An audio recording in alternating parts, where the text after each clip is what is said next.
The feminist theory. Feminism is a difficult concept to grasp. So what is it? Is it Rosie the Riveter? Is it girl power? Is it bra burners?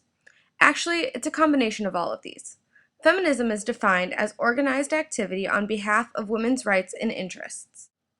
The history of feminism can be divided into three waves, beginning at the Seneca Falls Convention in 1848.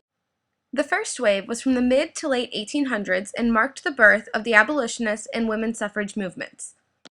The abolitionist movement was an attempt to end racial discrimination, and it occurred at the same time that the women's suffrage movement was advocating for equal rights. The second wave was from the 1960s to the 1970s and introduced the women's liberation and civil rights movements.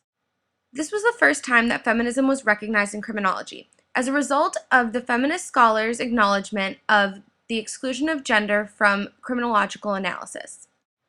The third and final wave took place in the 1980s and the 1990s and focused on multiplicities, which is the belief that multiple genders, races, and sexualities exist. Feminist perspectives have challenged criminological theories, concepts, methods, and the assumptions of those who are involved in the study of crime.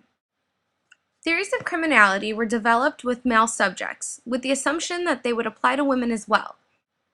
These assumptions lead to the belief that women are not biologically prone to crime. Rather, certain circumstances force women to act out criminally.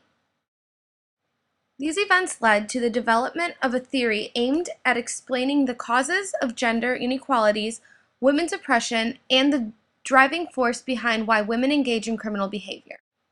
This theory is called the feminist theory.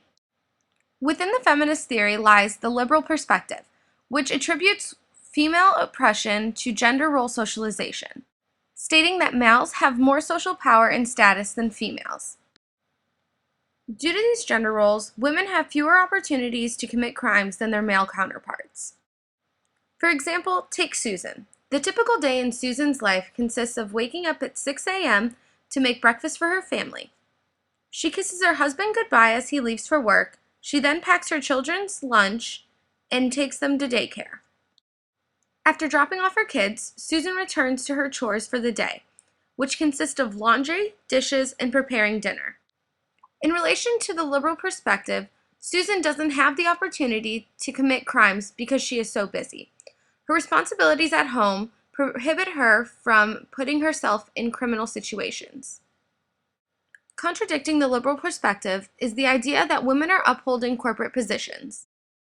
Since the introduction of the feminist movement, society has changed its image of women. No longer are women expected to stay at home and take care of the household. It is now common for women to have their own professional careers. In this scenario, there will be a lot more opportunities for Susan to commit crimes because she is exposed to more tempting situations. Susan is now the vice president of sales at a new company. She must meet certain goals by the end of the quarter, which she does not believe will be met.